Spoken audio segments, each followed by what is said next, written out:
Hola, ¿qué tal, amigas y amigos? Una vez más les doy la cordial bienvenida a estas charlas del acento, que el día de hoy cumple un ciclo, termina un ciclo el acento charlas, y a partir del próximo viernes vamos a tener 3 viernes, del primero al tercer viernes de mes, vamos a tener nuevos colaboradores. Como ustedes ya lo habrán notado, el martes lo comenté. Pero el día de hoy me parece importante cerrar este ciclo con uno de los personajes que yo admiro, respeto mucho, y créanme que a pocos psicólogos yo respeto, porque hay mucho charlatán, desgraciadamente, en nuestra profesión, pero de quien les hablo es el doctor Alejandro Águila, uno de los más estudiosos y estudiados en los temas de suicidio en México y en América Latina. Fundó el Instituto Hispanoamericano de Suicidología, que esto que abarca todo el continente, no solamente México. Él ha escrito 4 libros. El día de hoy quiero platicarles a ustedes de su cuarta publicación, que es Suicidio, la última decisión. ¿Qué es? ¿Qué significa? Suicidio, la última decisión, tiene 2 partes. La primera, como se menciona, tiene que ver con aspectos clínicos y sociales, psicológicos. Y la segunda, busca reflexionar en cuanto a decisiones y qué se puede hacer, cómo abordarlo, con el fin de que no sea solo teoría, sino aplicar lo que se aprende. Mi queridísimo doctor Alejandro Águila, a quien yo respeto y admiro de verdad, de corazón, y te admiro mucho. Me da mucho gusto tenerte en el acento, cerrando un ciclo. Y bueno, pues es importantísima tu presencia. Querido doctor, quiero que nos platiques un poco acerca del libro, pero antes déjame darle a la gente una cosa que es muy importante. La Clínica de Atención Comunitaria del Instituto Hispanoamericano de Suicidología es un espacio de atención médica, terapéutica y psicopedagógica creado para atender las necesidades y demandas de la comunidad en general que requiera atención especializada referente a servicios de salud en materia de riesgos psicosociales y conductas autodestructivas, ideación e intento suicida, consumo de alcohol y otras drogas, conductas adictivas, codependencia, trastornos de la conducta alimentaria, acoso escolar, bullying, violencia intrafamiliar, autolesión y depresión. Más para que vean el tamaño de los estudios de quien estamos platicando. Y entramos ya en materia. Querido doctor Alejandro Águila, es tuyo el programa. Qué amable, Jesús. Es un privilegio, un honor compartir contigo este y otros espacios que hemos podido compartir. Te agradezco tus palabras. Créeme que la admiración es mutua. Gracias. Y respeto, por supuesto, y agradecido que podamos compartir con la gente la importancia de leer y de leer materiales, informaciones que pueden ayudarnos y servir para la vida. Porque cuando yo hice este libro me sentía un poquito osado en el sentido de que finalmente, pues yo no soy escritor, pero a solicitud de la editorial Trillas, que es quien me invita a publicar este libro, te doy unas anécdotas y unos Por datos favor. que no hemos dado en otros lados, entonces es una primicia. Fíjate que Encantados aquí en el acento con nuestra audiencia de que nos des una primicia, por favor. sí, porque estaba yo recordando cuando me hacen la invitación para este programa un poco cómo fue de rápido y como ferrocarril que arrasó con muchas situaciones el que yo publicara este libro. Resulta que dando una conferencia en Teoría de la República, estaba presente quien hoy en día es a quien llamo mi hada madrina, que es la editora del área precisamente de la salud mental en la editorial Trillas, y se acerca y me dice, oiga doctor, qué tema tan fuerte, qué tema tan duro, eh, ¿por qué no escribe un libro respecto al suicidio? Y yo le dije, bueno, pues principalmente porque no soy escritor, y el primer libro que hice fue pues mi tesis, que se convirtió en libro por solicitud del Instituto Mexicano de Psiquiatría, quien me hizo el favor de írmelo publicando por partes en su revista del residente de psiquiatría. Allí fue donde me inicié como escritor. Y ya posteriormente el Instituto Mexicano de Tanatología me invita también a participar en un segundo libro que se llama Cómo enfrentar la muerte, que ya ahorita va en su 6ª edición, pero como coautor. Al momento de que este ya tercer libro de Suicidio, la última decisión, soy de total autoría, pues había que armarlo y organizarlo de tal forma que fuera atractivo. A veces, tú lo sabes, Jesús, los profesionales hablamos para nosotros o para los investigadores, Sí, pero sí, poco sí. para el público. Entonces, ¿cómo queremos que el público se acerque a los libros sin tener miedo a terminología compleja, situaciones muy elaboradas o libros que parecen Biblias o enciclopedias? La idea de hacer mi libro era para las personas en general, para ser entendido, comprendido y que sobre todo ayudara mucho. La anécdota es que Editorial Trillas tenía 10 años de no escribir nada sobre el suicidio. Esto es preocupante para mí, que me dedico a investigar sobre la suicidología, porque para hace 10 años no había más de 50, y es otro dato importante, no había más de 50 libros en México editados sobre suicidio.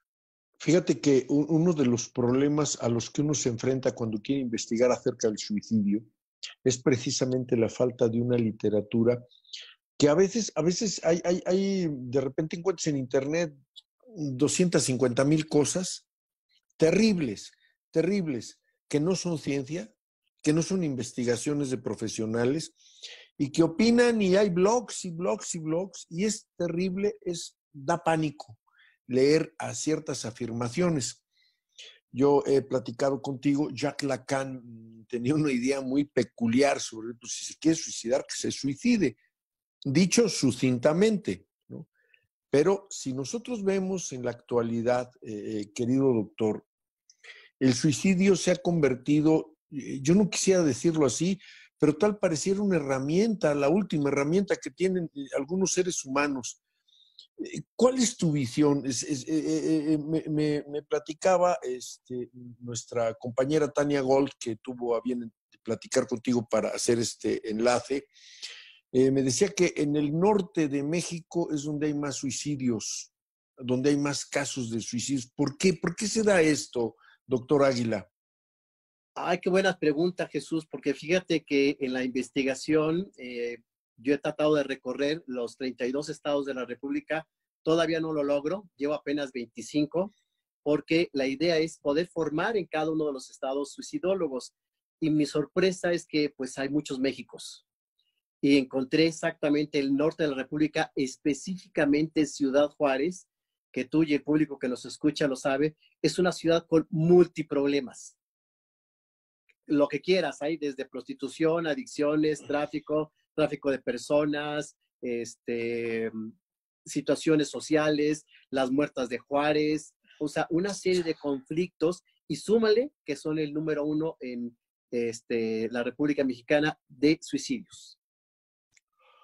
Entonces, hay una agrupación que me invita precisamente a trabajar en algunas jornadas de tanatología, y es tan fuerte el problema que se hicieron 7 jornadas y en las 7 estuve presente, lo cual me hacía que yo estuviera prácticamente pues cada 15 días o cada 20 días allá en Ciudad Juárez, y empaparme un poco de cómo está esta situación, esta sociedad.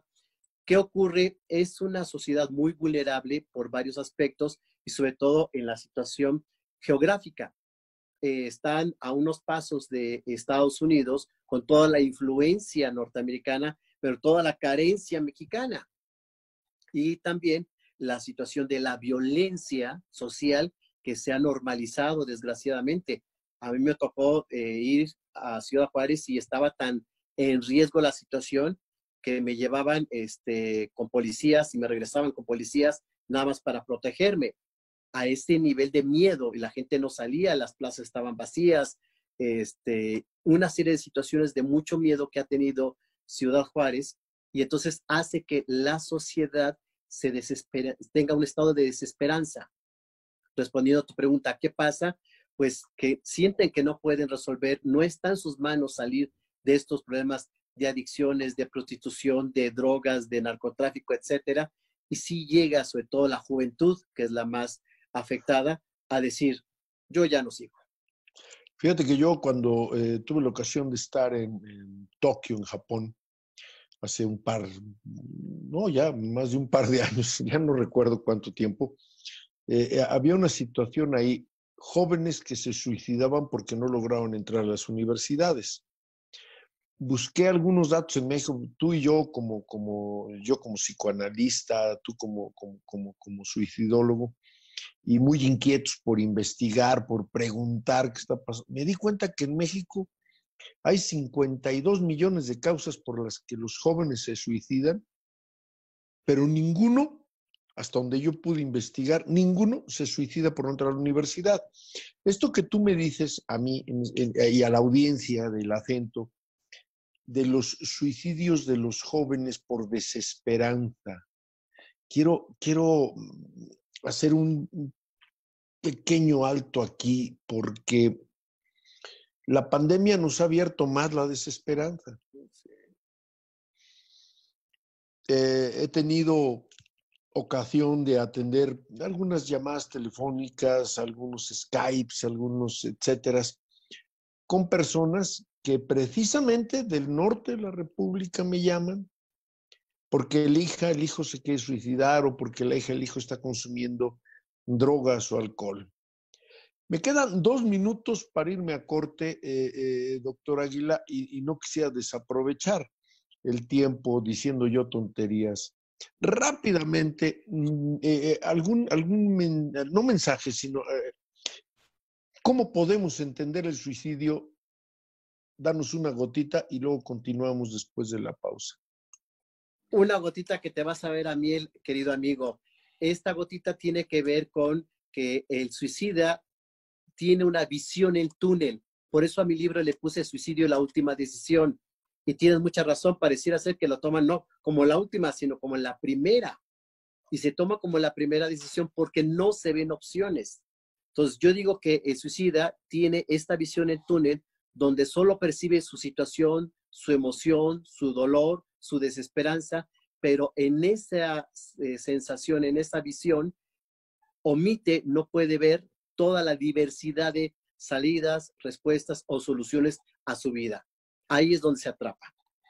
Vamos a interrumpir al doctor Águila. Qué interesante tema y créanme, ustedes nos pidieron la última vez que estuvo con nosotros el doctor Águila, ustedes a través de WhatsApp, a través de los inbox, nos han pedido la presencia del doctor porque el tema del suicidio se ha convertido por fin en un tema que está ya en lo público, porque antes estaba como oculto. Vamos a la pausa, esto es El Acento, viernes de charlas.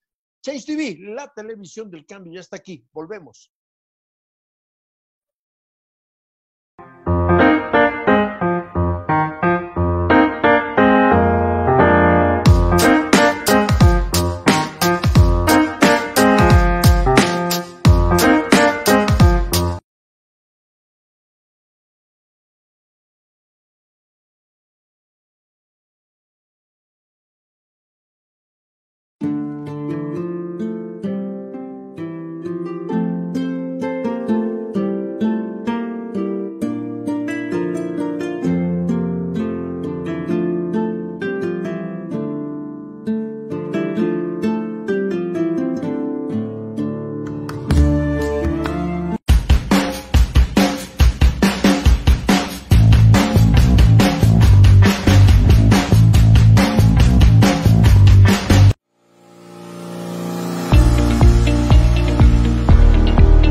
tal, amigos de Change TV? Yo soy Adrián Ixe de Sprint Deportivo y vámonos con un dato, porque ustedes sabían que los Juegos Olímpicos de Francia de 1900 han sido catalogados como los peores de la historia. Bueno, pues esos Juegos Olímpicos fueron catalogados así ya que Francia no creía en los Juegos Olímpicos modernos.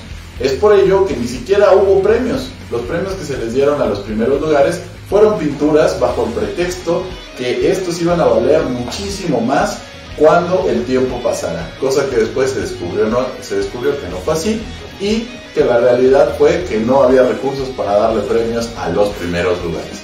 Nos vemos todos los martes 20 horas en Sprint Deportivo por Change TV. La televisión del cambio ya está aquí.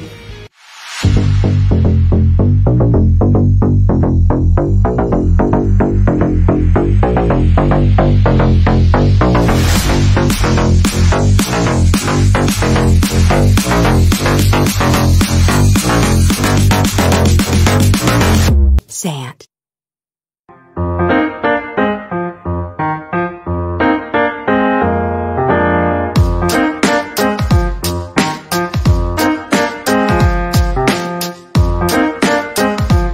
Estamos ya de regreso, estamos conversando, les recuerdo, con el doctor Alejandro Águila, suicidólogo.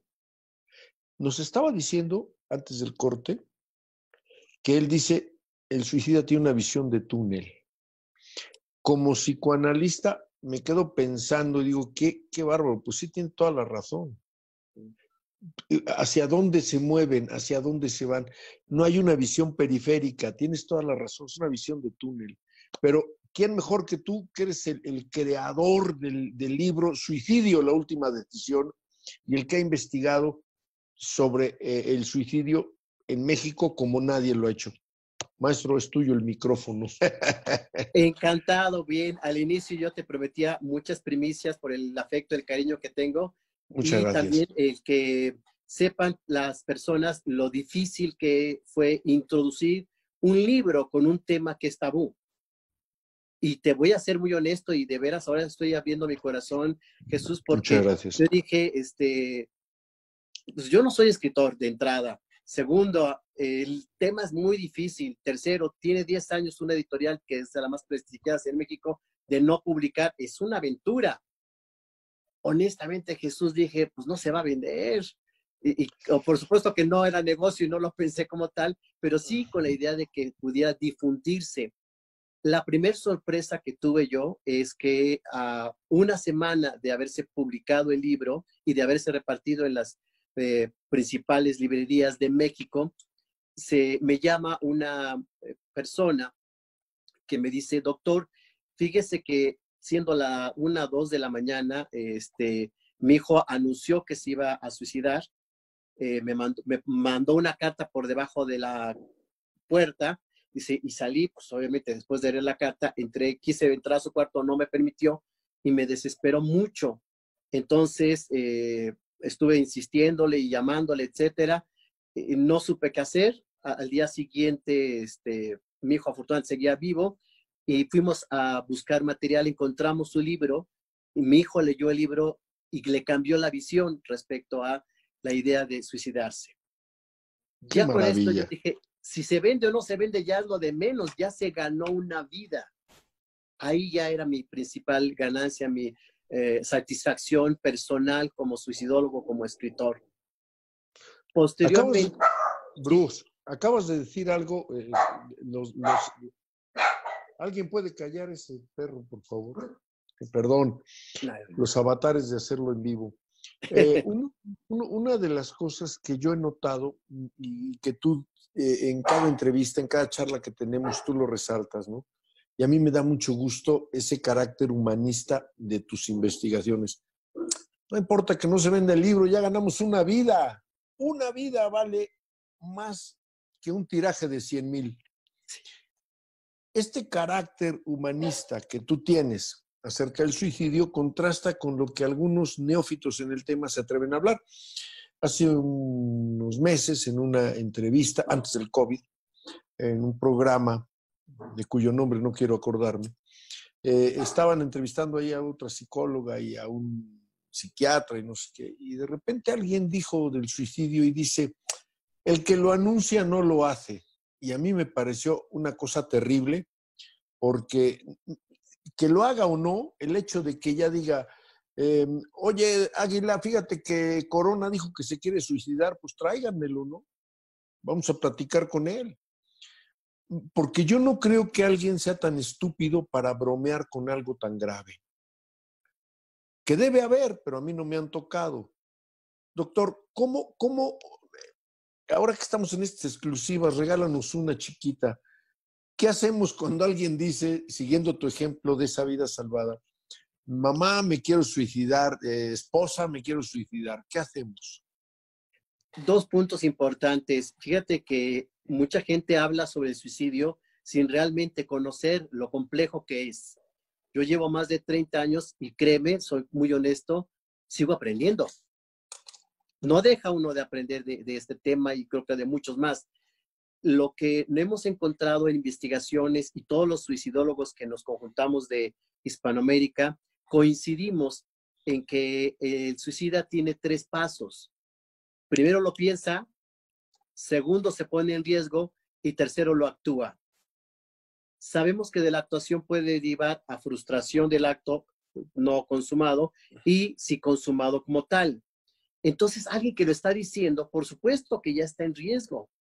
Y qué bueno que aclares esta parte porque es un mito de que quien lo manifiesta no lo va a hacer. Inclusive tenemos en México el refrán, perro que ladra no muerde. Y Sí, esa es la idea errónea que pero se los tiene. perros no se suicidan. Pues lo que yo digo. Entonces sí hay que tener mucha claridad en este aspecto y quitar el mito de que solo lo está verbalizando para chantajear o solo lo dice por blofear. No, alguien que lo está manifestando de esta forma ya va en el primer paso. Y respondiendo a tu pregunta, ¿qué hacemos? Y yo creo que es algo que angustia mucho, sobre todo, fíjate que cuando voy a dar conferencias a escuelas, pues se acercan muchos chavos, chavas y me dicen, es que mi amigo se quiere suicidar, mi primo, mi novio, mi familiar, ¿qué hago, no? Y el adolescente, imagínate, está cargado de mucha angustia cuando se le deposita una responsabilidad de una vida. Entonces, sí están muy preocupados y yo les digo, hay 3 pasos muy esenciales que te pueden servir a ti y a la persona que está en riesgo. La primera de ellas, escucha.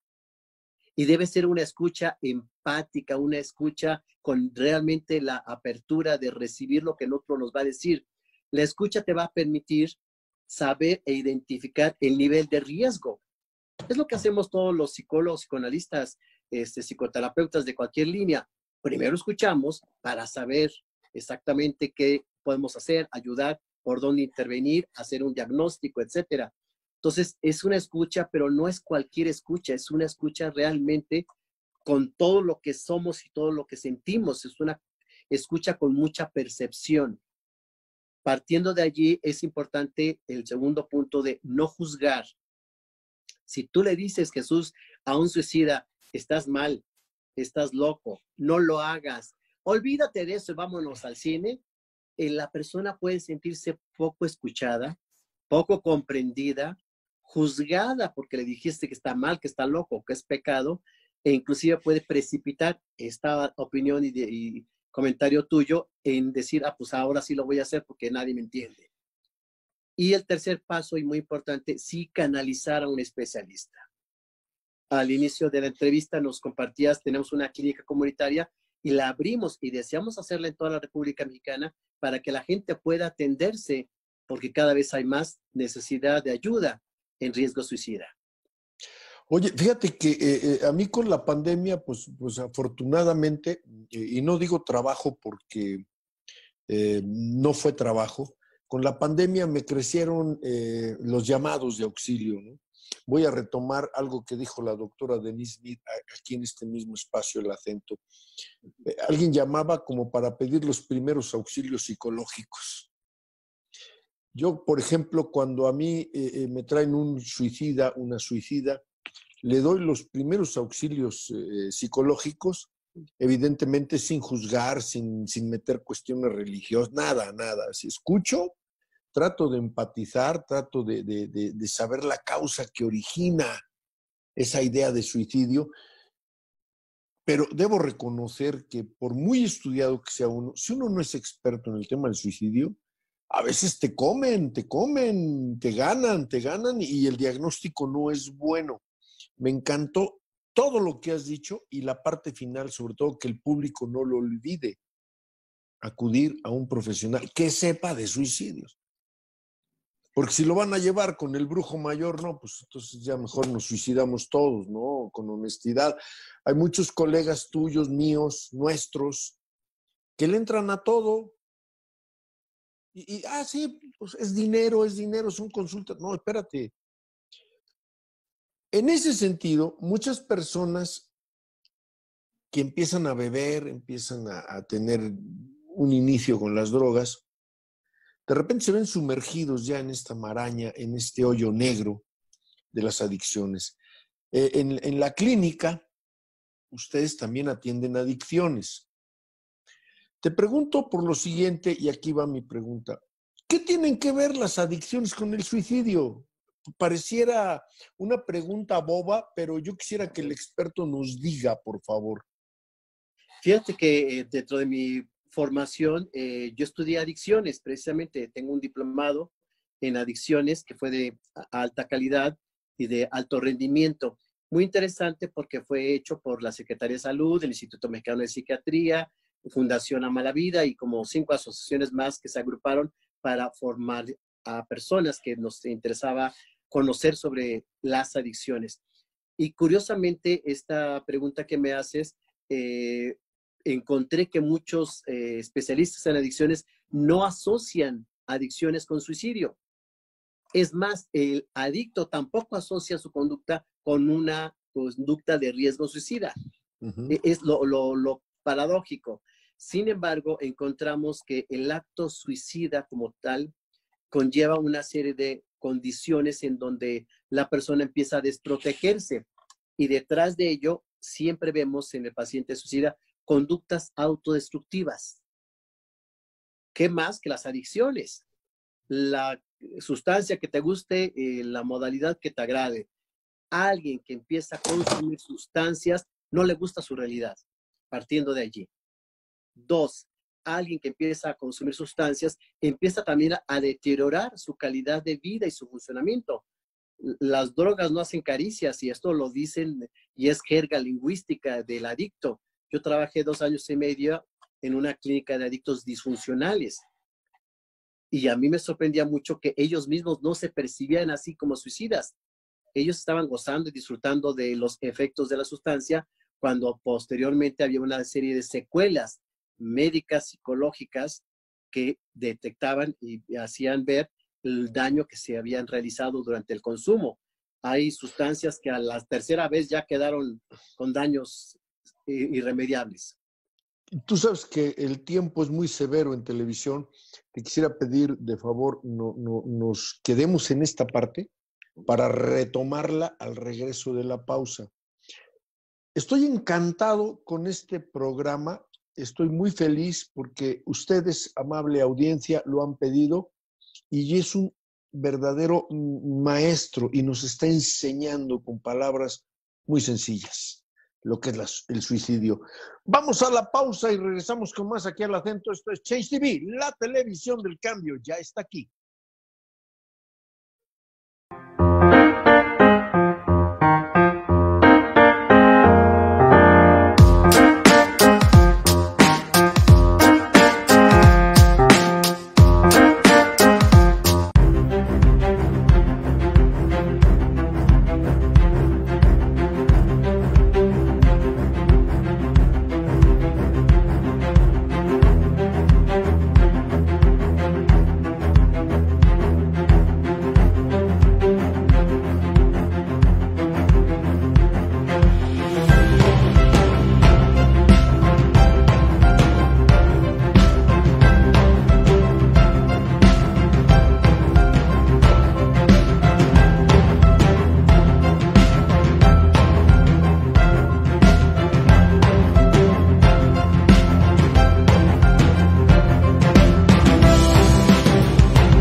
Bueno, amigos, ya estamos de regreso de la pausa y seguimos platicando con el doctor Alejandro Águila, suicidólogo. Qué difícil es poder entrevistar a un personajazo como él, con una preparación para un tema tan especial. Mire, 55 74 78 78 13. Doctor Águila, ¿cómo funciona la clínica? Esta clínica comunitaria que tenemos se conformó basándose en la necesidad del paciente. Nosotros decimos que es única por el sistema y la forma como funcionamos y que nos ha surtido un gran efecto. ¿En qué consiste? La gente se contacta con nosotros por todas nuestras redes sociales que tenemos, Facebook, Twitter, Instagram, LinkedIn, cualquiera de nuestras redes, y lo respondemos. De esta forma se hace un contacto inicialmente vía correo electrónico o telefónico y permite que esto se haga con ayuda del nivel de trabajo profesional que hacemos en forma multi e interdisciplinaria. Se hace una entrevista, se abre un expediente con el paciente. Si el paciente es candidato a quedarse con nosotros en la clínica comunitaria, ya se le da una segunda cita para el seguimiento. Ahorita, por fines de confinamiento, lo estamos haciendo vía Zoom o vía chat. La idea es sí brindar el servicio. Siguiente, si el paciente requiere algún tipo de derivación, se hace una derivación que le hemos llamado derivación asistida. ¿En qué consiste? No es lo mismo que tú le digas, vaya a tal hospital o vaya a tal psiquiátrico o con tal persona, a que directamente tú, con el vínculo que tenemos con los hospitales, con los psiquiátricos y con diversos profesionales, hagamos el enlace y esto permita verificar que el paciente sí fue recibido, fue atendido y hay un seguimiento. A eso le llamamos la derivación asistida. Posteriormente, el paciente, ya que puede dársele la atención en forma física o como lo hacíamos anteriormente en forma física, se hace un estudio socioeconómico. Esto permite que el paciente sea atendido independientemente de su situación económica. Es decir, paga lo que pueda pagar. Pero tenemos un plus, Jesús, y es que nosotros como instituto nos vinculamos con los laboratorios. Tú sabes que hay necesidad, por supuesto, en muchos de los casos que el paciente tome algún medicamento, pero estos son caros. Entonces, el vínculo que hacemos con los laboratorios es que los laboratorios nos donan parte de sus medicamentos y esto se lo regalamos al paciente. Entonces, oye, qué interesante. Ventaja, exactamente, porque muchos pacientes dicen, pues sí tengo depresión, sí requiero terapia, pero o pago la terapia o pago los medicamentos o sobrevivo, ¿no? Yo creo que de esta forma resolvemos la situación del paciente. Hace unos instantes antes del corte comentábamos de estas personas que dicen, no, hombre, si lo dicen no pasa nada, de que a veces, y dentro de nuestros propios colegas, doctor, que es lo más grave, tienen mitos.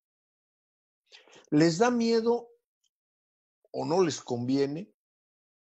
Tú sabes que soy un crítico de ciertas cosas de nuestra carrera, pero hay colegas que de verdad a mí me impacientan y me da mucha tristeza, porque nada más piensan en el dinero. Ahorita tú dijiste algo que me pareció increíble, ¿no?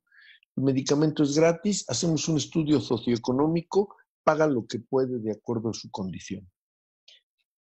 Siempre he dicho, la psicología, la psicoterapia, el psicoanálisis tienen que regresar al humanismo, dejar de convertirse en un show de vedettes, de divas, a ver quién cobra más caro, a ver quién trae el reloj más caro. No, tenemos que servir.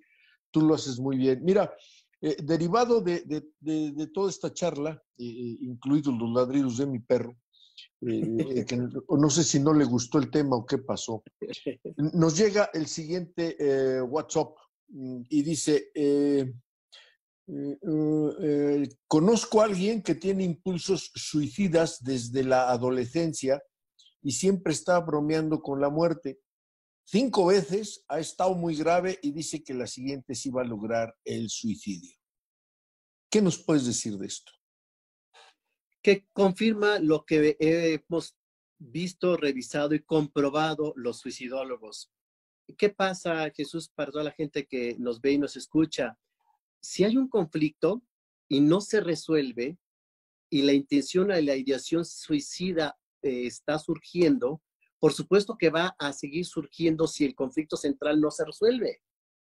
Es necesario, por supuesto, atender a esta persona porque algo que está en él no se ha podido escuchar, ver, atender y, por supuesto, resolver. Entonces, alguien que lo está manifestando constantemente está en alto riesgo y tendríamos que revisar, analizar, hacer una entrevista para determinar exactamente qué es lo que requiere. Tenemos 4 niveles para evaluar el riesgo de un paciente.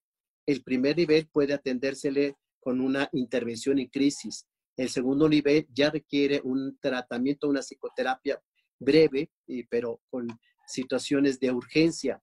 Y el tercero ya lo canalizamos al paciente para ingresar a un hospital. Y el cuarto ya requiere una vigilancia las 24 horas del día. Yo no sabes cómo te agradezco tu presencia en el programa porque ante tantas dudas, ante tanto mito, ante tanta mentira que hay, ante tanto farsante, pues hablar contigo es reconfortante a pesar del tema. Es muy tranquilizante saber que hay especialidad en México sobre el suicidio, que es la suicidología. ¿Qué nos puedes decir un poquito así brevemente? Porque aquí tengo otro testimonio, por decirlo así, otro mensaje de la audiencia a través del WhatsApp. Fíjate que la suicidología se ha nombrado como la nueva ciencia referida a las conductas autodestructivas. Y por supuesto, esto hace que mucha gente no sepa. Yo, créeme que el agradecido soy yo, Jesús, porque a través de este medio podemos llegar a mucha gente que conozcan que hay un área de la salud mental dedicada especialmente a esta situación. Yo, cuando empiezo a formalizar esto a través del Instituto Hispanoamericano de Suicidología, ya contamos con más de 8 años de vigencia y todavía hay gente que dice, pues no sabía que existían, que pues el lugar donde nos den el espacio, donde nos abran las ventanas, las puertas para mencionarle al público que existimos, que hay una especialidad que puede atender esta situación, pues a que se acerquen con nosotros. La suicidología es un área que puede prevenir en lugar de lamentar. Y a través del instituto tú formas profesionales en suicidología. Esa es la idea. El instituto. Claro, porque uno de los principales cuestionamientos que me hicieron me hicieron los medios de comunicación, me decían, doctor, es que lo que usted está haciendo, abriendo un instituto, es una cloaca, es decir, no se van a dar abasto. Y digo, por supuesto que no lo vamos a hacer nosotros, que éramos 10 miembros fundadores. La idea es formar todo un ejército de suicidólogos y por eso hoy en día, a 8 años de habernos conformado, ya tenemos 19 generaciones de suicidólogos egresados. Hemos estado en cerca de 15 estados de la República y nos falta mucho y seguimos haciendo gran esfuerzo. Ok, ahorita damos los datos. Te quiero leer lo siguiente, que llegó por el WhatsApp, a reserva de hacértelo llegar, respetando el anonimato de quien me lo envió a mí. Dice, tengo mucho placer por la vida, soy feliz, llevo una vida plena física y emocionalmente, pero he tenido instintos e intentos suicidas. Al día siguiente no entiendo cómo pude haberlo intentado. En ese momento es un dolor en el alma y no es por cobardía, es por no molestar a nadie y porque siento que yo mismo no quiero dañar a mis seres queridos. Tengo un diagnóstico sobre un trastorno de la personalidad y tomo medicina psiquiátrica desde hace 25 años, pero la pulsión nunca te abandona. Wow, qué interesante. Muchísimas gracias a la persona que nos comparte y confía. Yo siempre agradezco mucho al paciente porque pone en nuestras manos su vida.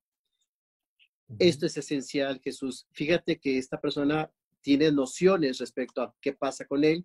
yo le diría 3 cosas. La primera de ellos, normalmente el trastorno que más frecuente tiene estas idas y venidas de intenciones e ideaciones suicidas son los trastornos límites de la personalidad.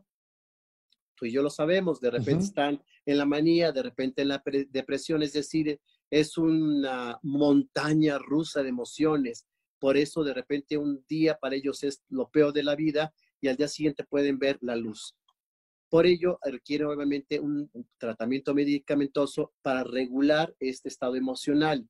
Lo que nos comparte la persona es que lleva 25 años. Yo le invitaría que este medicamento probablemente ya no esté surtiendo efecto y requiere una revisión del mismo para a lo mejor modificar el medicamento o la dosis y que entonces haya una regulación adecuada del estado de ánimo para que no tenga esas subidas y bajadas tan drásticas que por supuesto son bastante tormentosas. El tiempo se nos va rapidísimo contigo y para mí siempre son grandes enseñanzas. Tengo que hacer una brevísima pausa para regresar contigo con este interesantísimo tema que a nuestra audiencia le ha encantado y no solo eso, estamos aprendiendo de ti. Qué bueno que te sirva el acento a través de Change TV como una ventana para dar a conocer lo que significa estudiar suicidología, que es bien importante. Vamos a hacer una breve pausa. Esto es El Acento, viernes de charlas. Hoy cumple un ciclo El Acento. Concluimos y le agradezco al doctor Alejandro Águila su presencia hoy aquí, porque el tema da para muchos programas y seguramente él nos aceptará otras invitaciones que le hagamos. Esto es El Acento. Change TV, la televisión del cambio, ya está aquí. Vamos a la pausa y volvemos rapidísimamente.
Bueno, estamos ya de regreso de la pausa y este es el último bloque, lamentablemente. Yo quisiera tener 6 días platicando con el doctor Águila. Y si a mí, que tengo un doctorado, que soy psicoanalista, como profesional, reconozco que muchas veces es frustrante no poder ayudar al suicida. Es apremiante. Qué importante es que haya una institución que forme suicidólogos. Y qué mejor, porque yo lo conozco y les juro que yo no doy la cara por nadie, pero por Alejandro Águila, yo doy la cara, las manos, la vida, porque es un hombre que ejerce su profesión con un gran humanismo. Y es un honor, y es un orgullo, y es un gusto para el Acento que sea nuestro invitado. Y vamos a trabajar con él algunas ideas. Pero ahorita estamos hablando de su libro. Para este último bloque he querido guardar algo que nos platiques tú, así, tómate un par de minutos para hablarnos de tu libro. ¿Por qué debo leer? ¿Por qué debo leer tu libro, querido doctor Alejandro Águila, Suicidio, la última decisión? Fíjate que, como te lo comentaba un poco al principio, el libro yo lo realicé con la idea principalmente de abrir un camino del conocimiento de todo lo complejo que es el suicidio. Entonces, cuide mucho las palabras, que no fueran ningunos tecnicismo, algo que hiciera muy complejo para la gente. Y me parecía muy importante también que fuera un libro fácil de leer y rápido, es decir, que no fuera un libro demasiado amplio con muchas hojas, porque de por sí sabes que en México no se lee. Y segundo, me lo han dicho, sobre todo mucha gente joven, es que vi el libro, pero mira, está bien grande, ¿no? Como que nada más de verlos pesa la flojera, ¿no? Mi libro es pequeño, mi libro lo tengo aquí a la mano, ustedes pueden ver. Por favor. Realmente no es un libro tan extenso en hojas, pero sí muy claro en el texto y sobre todo en el sentido de que la gente descubriera todas las áreas que están involucradas. Bien lo dice, psicoanálisis, psicología, psiquiatría, enfermería, trabajo social, terapeutas familiares, criminología, criminalística. Es decir, son áreas que van de la mano exactamente para entender y atender la situación del suicidio. En la medida que se comprenda la diversidad de disciplinas que pueden tener una visión respecto a esta problemática, pues también sumé algo que puede ser bien complejo para la gente, pero que va de la mano, y es la cuestión de qué dicen las religiones respecto a la Biblia, a otro tipo de textos y a otro tipo de visiones y áreas filosóficas. El Corán, la Biblia, el sendero del Buda, que es lo más próximo a una tesis ideológica del budismo, sí, creo yo. En fin, haces todo este estudio. Retomé exactamente cuál es la visión de cada una de las principales, insisto, en una forma muy clara, sin profundizar, y nuestra visión en ningún momento es una cuestión de valor o de juicio, sino esta área dice esto, esta área revisa aquello, esta área explora esto, aparte. O sea, tú expones nada más lo que dicen.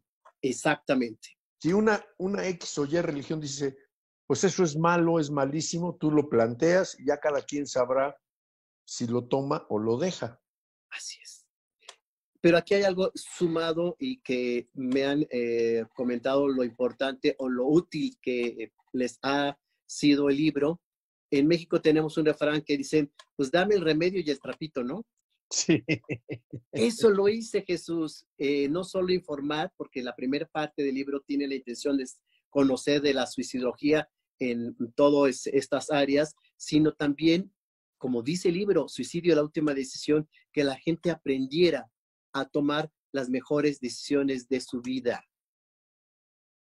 Okay. Y te adelanto 3 cosas para que, por así favor, como cuando vas al súper te dan una probadita de jamón, para que te compres el kilo de jamón, pues para que adquieran mi libro, les digo, las personas tenemos 3 formas de decidir. Una, en la certeza de que sí estamos claros en lo que queremos. en la cuestión de que decidimos porque alguien nos asesora o nos informa, o tercero, no decidir, que también es una decisión. Claro. Entonces, qué interesante que abrimos el camino en que no decidas nada más impulsivamente, sino decidas reflexivamente. Esto es a lo que lleva mi libro, a manera que la gente pueda conocer la forma en cómo decidimos y la mejor forma para tomar una decisión acertada para la vida. A ver, Alejandro, una pregunta técnica. ¿Dónde puedo acceder a comprar tu libro? Bien, mi libro está en todas las casas trillas que hay por toda la República. Está, por supuesto, en Gandhi, está en la Casa del Libro, está en la mayoría de las librerías y también encuentran con nosotros en el Instituto Hispanoamericano de Suicidología. Dame, por favor, un teléfono, un correo, un Twitter, así despacito, para que nuestra audiencia tenga tiempo de anotar. Con mucho gusto damos los datos. La página www.suicidología.com.mx. Está bien, facilita. www.suicidología.com.mx. Venga, ¿qué más? Y no solo fácil, ustedes teclean Suicidología y somos los primeros que aparecemos en Google. Son los únicos.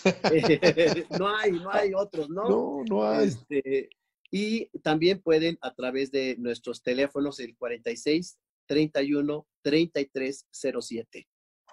Este teléfono está para que lo puedan, es teléfonos de oficina, de consultorio. ¿Otra vez?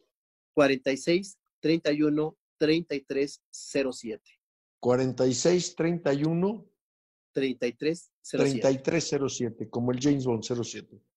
Y bueno, por último, el correo, porque mucha gente el correo le es más fácil. Recuerda que también está tema de suicidios anonimato, entonces para la gente es fácil. info@suicidología.com.mx.